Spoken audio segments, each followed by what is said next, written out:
A less obvious destination over the past 5 years, in any case, is Jerusalem, but not for us.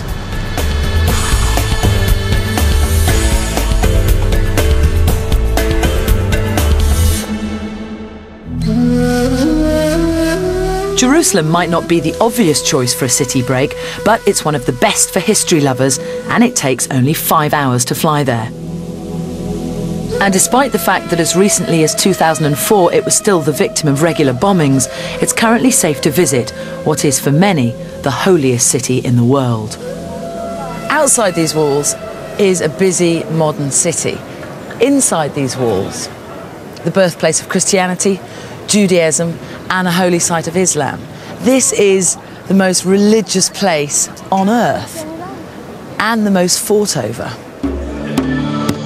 And this is what makes Jerusalem such an exciting and edgy place to visit.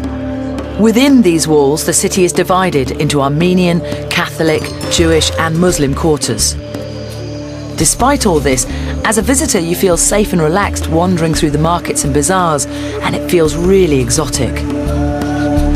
Pass through the hustle and bustle of the Arab markets into the Jewish quarter and you come to the Western Wall, otherwise known as the Wailing Wall.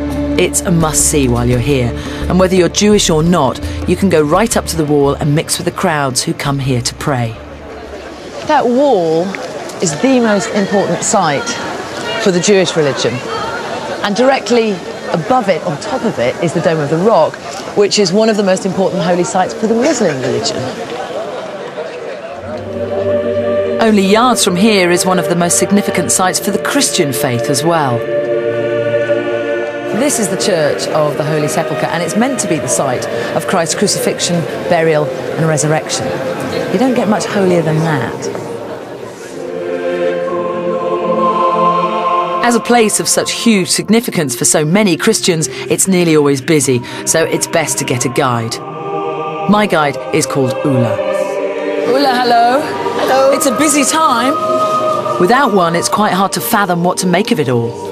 And this is supposedly the very spot where the cross was standing. And this is why people want to come in and to touch it. And then they come be as close as possible. Yes. This is the anointing stone where Jesus was laid after his death to be embalmed. The intensity of the feeling is fantastical. By touching the photographs onto this piece of stone, somehow all the good feeling and the religion will rub off. In Jerusalem, there's always something amazing to see, but I want to go to Bethlehem, where the Christian story began. Bethlehem is now situated in the occupied territory of the West Bank, so catching a cab from outside the city gates is the easy bit. The journey cost me around £20. Peace be with you. Big, massive checkpoint. The little town of Bethlehem is 10 k's away from Jerusalem, but now in the modern world, it's situated in the Palestinian West Bank. So you have to get through this, which is a 20-foot ring of concrete put up by the Israelis. Pilgrims have been visiting Bethlehem for centuries. Through that door is where Jesus was born. But what I've found so interesting about Bethlehem is that this town is right in the middle of the Arab-Israeli situation. The security wall dividing Bethlehem from Israel has become a canvas for artists from all over the world, including the elusive English graffiti artist Banksy. It's the Holy Land, but is it a symphony of faith? Far from it. There is no question that this is a region in crisis, but because of that, it is a fascinating place to visit, if a little bit scary. We flew with Thomson Fly to Tel Aviv, and flights cost from around £140 return. Other airlines who fly there are British Airways and El Al.